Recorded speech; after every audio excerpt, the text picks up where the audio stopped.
বাবাকে ছাড়া চৈশোনার সরস্বতী পুজো যেমন ভাবে কাটলো। ব্যাগ নিয়ে কোথায় যাচ্ছে দেখো? Tata, good bye. স্কুলে যাচ্ছি আমরা, স্কুল যাচ্ছি। ও বা ইকুল নাকি? তুমি কি নিয়ে এসছো? দেখি দেখি দেখি দেখি দেখি কি নিয়ে এসছো? ওই দেখো, বই বই নিয়ে এসছো। এই টিফিন বক্স আছে, এই যে জল বোতল কই, তোমার পেন্সিল কই?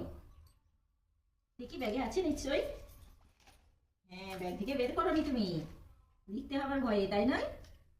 এখানে খেলতে এসেছো না পড়তে এসেছো শোনাই? বাবা, তোমার এই যে পেন্সিলও আছে তো, নাও নাও, নিয়ে লিখতে বসো। হ্যাঁ, এই যে খাতাটা নিয়ে লিখতে বসো, নাও। হুম, একটু লিখু লিখু করে নাও। এই নাও, এই নাও, লিখু লিখু করো।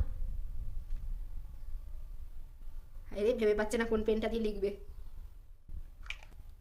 ও বাবা, চকলেটটা নিয়ে কি করবে? আগে আগে খেতে হবে, তারপরে তুমি লিখবে। যদি পুজোটা হয়ে যায় তারপরে তুমি লেখাপড়া করবে। ও বাবা, টিফিনটা নেবে তাই নাকি? তুমি টিফিন দিয়ে কি করবে গো সোনা? টিফিনে খাবে?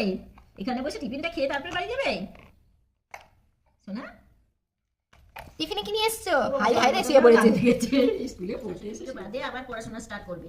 এখন রেখে দাও ব্যাগে ঢুকিয়ে সব। হ্যাঁ, চলো চলো, স্কুটির চাবিটা থাক। চলো, খানাগুলো ভেতরে ঢুকিয়ে দিই। হ্যাঁ, থাক না, ওটা রাখবে না, ওটা গাড়ি চালাবে, লাগবে। চলো, আমি স্কুটি চালাবো, তুমি সামনে বসবে, দিয়ে চলে যাবো ঘুম করে। না, দাও, চলো বাড়ি যাবো, চলো। হ্যাঁ, এবার চলো, টাটা বলে দাও, টাটা, সোনা, বাই। পড়া শেষ? পড়া শেষ, আমরা এবার বাড়ি যাবো। চলো, আমরা বাড়ি যাই। টাটা।